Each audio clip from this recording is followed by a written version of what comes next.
Ես ներողություն եմ խնդրում թեմայի հետ կապ չունեցող թեմայից կխոսեմ, դրա համար վերջում որոշեցի խոսեմ։ Մենք լուրջ խնդիր ունենք, խոսքը վերաբերում է օդի աղտոտվածությանը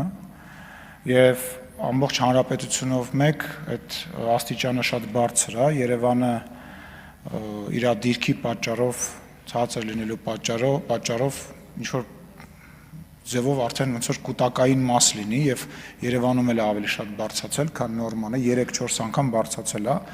եւ երեք նաեւ վարչապետը հայտարարեց, որ խումբ է ստեղծվում եւ զբաղվելու է այդ հարցով։ Ես կարծում եմ մենք շատ անլուրջ ենք վերաբերվել, մեր մեղքը բոլորիս մեղքը կա նման խնդրին կլիմայի հետ կապված եւ էկոլոգիայի հետ կապված հարցերին եւ ուզում եմ տեղեկացնեմ հարգելի հայրենակիցներ, զարմանալ դժգոհել չլինի։ Մենք այս հարցը պետք է օրենսդրական առումով լուծենք։ Ես ենթադրում եմ, որ օրենսդրական նախաձեռնություններ կլինեն, որոնք որ ինչ-որ խմբերի կվերաբերվեն, բայց մենք պետք է որոշենք, կամ մենք թույն ենք շնչում տարբեր քաղցկեղային եւ մնացած հիվանդություններից մեր հարազատներին կորցնում ենք, կամ մենք որոշումներ ենք կայացնում, կամ մենք կատալիզատորները մեքենաների մեջից հանում ենք սիգարետների բիչոկները կտցնում ենք պատուհանից դուրս, կամ մենք այլ ինչ-որ որոշում ենք կայացնում։ Սենց չի լինի ու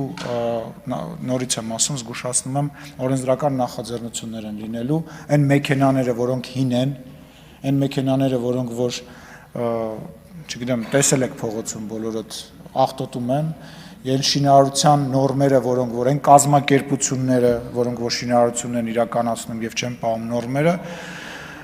ավազի հանքերը, այո, ավազի հանքերը նաեւ եւ մնացած բոլոր այդ բաները շատ խիստ կարգավորումների տակ են գնելու։ Շնորհակալություն։